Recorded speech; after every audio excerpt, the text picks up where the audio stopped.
The first word we want to think about is something called total available market. And I like to think of total available market as a pie. It's the entire pie.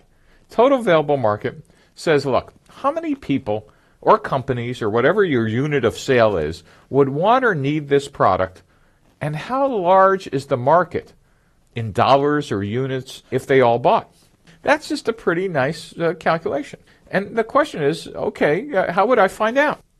In different industries, there are analysts that specialize in vertical markets and enterprise software. It's Gartner and Forrester. In video games, it's the NPD Group. In consumer research, it's Nielsen. If you want to understand how many web and mobile startups are, you go to the Startup Genome Project, etc. So you need to ask some questions: is which industry analysts kind of follow your specific domain? And then also Wall Street analysts follow competitors in this business. And that is, they follow who's ever public. And in fact, some of them write very nice research reports. If you have access to a university library or a friendly broker, you could get a great free industry analyst report. And I would be asking others as well, and Google is your best friend here. I truly would be spending time trying to understand, is this $1 billion market? And by the way, if you throw out those numbers, the first thing I'm going to ask you is, well, that's nice, but break it down for me.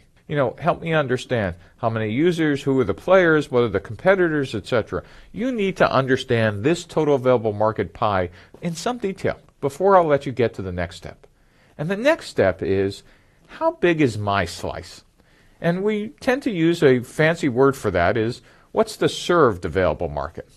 And the served available market means, okay, well, instead of the theory that there are 7 billion people in the world, how many people really can use a mobile app? Oh, well, a mobile app is kind of dependent on how many people have mobile smartphones. And gee, if I'm making the mobile app for, let's say, an Android platform, then the first question is, how many theoretical people are going to be using, Android platforms in this year and the next 5? Oh, now I could start estimating what's my served available market. And so how many people have the money to buy the product? That is, are you a 99-cent product or are you a $99 product? Now you're narrowing the market based on pricing or availability. And you want to do some thought experiments, like how large would the market be in dollars if they all bought? If everybody in the served available market bought, how large would this be? And this is kind of your first test to say, oh, or wow. And so you want to understand this both for dollars and units. And how do you find out?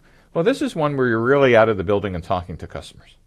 And then I think of this, again, using the pie analogy. The first step was trying to understand the number of people in the world, but now we can narrow it down if I have an Android app to the number of Android phones, capable phones, and then down to, well, how many would buy at my price. But now we really want to get pretty specific. Who exactly am I going to sell in years 1, 2, and 3?